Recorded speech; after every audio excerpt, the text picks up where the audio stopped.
High বন্ধুরা, আজকের এই ভিডিওতে আমি দেখাবো কিভাবে আপনারা ট্যাম্প নাম্বার দিয়ে খুব সহজেই এসএমএস ভেরিফিকেশন করতে পারেন।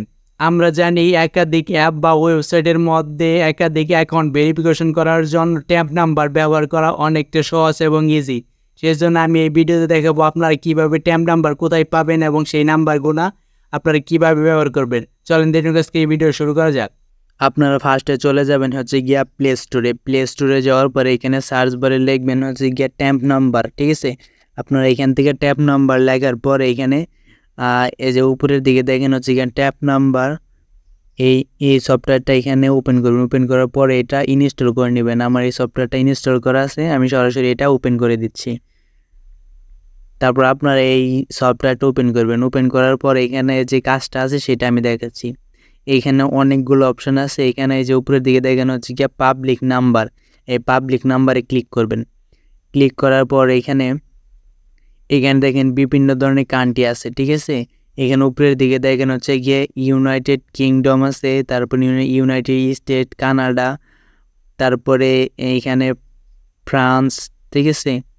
এইখানে আরও দেখেন অনেকগুলো কান্ট্রি আছে। এই সকল কান্ট্রির এখানে নাম্বার আছে। যে ডান সাইডে দেখেন যে 70, 34, 45, 380 এইগুলো এইগুলো এখানে পাবলিক নাম্বার, ঠিক আছে। আপনারা এখান থেকে যে কোনো নাম্বার ব্যবহার করতে পারেন। তো এখান থেকে আপনারা যদি এখানে প্রথম থেকে ইউনাইটেড কিংডম, এইখান থেকে আপনারা যদি একটি নাম্বার ব্যবহার করতে চান তাহলে এখানে ক্লিক করবেন। এখানে ক্লিক করার পর এইখান থেকে আপনারা যে কোনো একটি নাম্বার এখান থেকে সিলেক্ট করবেন, ঠিক আছে। আপনি ধরেন এখান থেকে আপনি এই যে 2 নাম্বারটা এটা সিলেক্ট করলেন। এই নাম্বারটি সিলেক্ট করার পরে এখানে উপরের দিকে দেখেন গিয়ে নাম্বারটা চলে আসছে, ঠিক আছে। এখান থেকে আপনারা এটা কপি করবেন। তো এই যে নিচের দিকে দেখেন গিয়া এইখানে ভেরিফিকেশন কোড এখানে আসছে যে 13 সেকেন্ড আগে, 1 মিনিট আগে, 29 মিনিট আগে, 44 মিনিট, 50 মিনিট, এইগুলা প্রত্যেকটা এই নাম্বার থেকে ভেরিফিকেশন করা হয়েছে। অনেক সময় দেখা যায় যে আপনারা যদি এই নাম্বারটা ব্যবহার করেন, অনেক সময় দেখা যাবে যে ভেরিফিকেশন কোডটা আসতেছে না। যখন ভেরিফিকেশন কোডটা আসবে না তখন আপনারা এখান থেকে ব্যাগে যাওয়ার পর আপনারা নতুন দেখে আরেকটি নাম্বার এখান থেকে সিলেক্ট করবেন। এইগুলা যদি নাম্বার কোনোটাই না হয় তাহলে আপনারা আবার ব্যাগে যেয়ে এখান থেকে নতুন একটি কান্ট্রি সিলেক্ট করবেন। কান্ট্রি সিলেক্ট করার পর এখান থেকে আপনারা আবার যে কোনো ধরনের নাম্বারটা এখান থেকে আবার নিয়ে নেবেন, ঠিক আছে।